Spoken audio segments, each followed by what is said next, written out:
আজ আমরা দেখতে চলেছি 2025 সালে রিলিজ হওয়া একটি অসাধারণ মুভি, যার নাম হলো মাইনক্রাফট। এটি মূলত একটি ফ্যান্টাসি অ্যাডভেঞ্চার মুভি।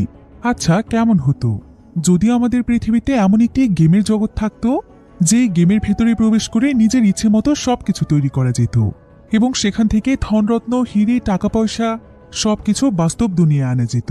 তাহলে কেমন হতো? এমনই এক মজাদার এবং ইন্টারেস্টিং গেমের গল্প বলবো আজ, যে গেমের মধ্যে ভুলবশত ফেসে যায় কয়েকজন অপদার্থ মানুষ, যাদের জীবনে কোনো কিছুই ভালো চলছিল না। এরপরে এই গেমের ভেতর থেকে গুপ্তধন আনতে গিয়ে তারা সবাই এই গেমের মধ্যে পুরোপুরিভাবে আটকা পড়ে যায়। তাদের পৃথিবীতে ফেরার মতো আর কোনো রাস্তা ছিল না। আর তারপরেই পদে পদে আসতে থাকে নানা ধরনের মৃত্যুর ফাঁদ, যেগুলোতে গেম খেলে জয়ী হতে হবে, তা না হলে মৃত্যু নিশ্চিত। কিন্তু শেষ পর্যন্ত তাদের সাথে কি ঘটেছিল? তারা কি এই গেমের মধ্য থেকে বাস্তব দুনিয়াতে ফিরতে পেরেছিল? সেটাই আমরা দেখব এই মুভিটিতে। তাহলে চলুন ঘুরে আসা যাক অদ্ভুত এক রহস্যময় গেমের জগতের গল্প থেকে।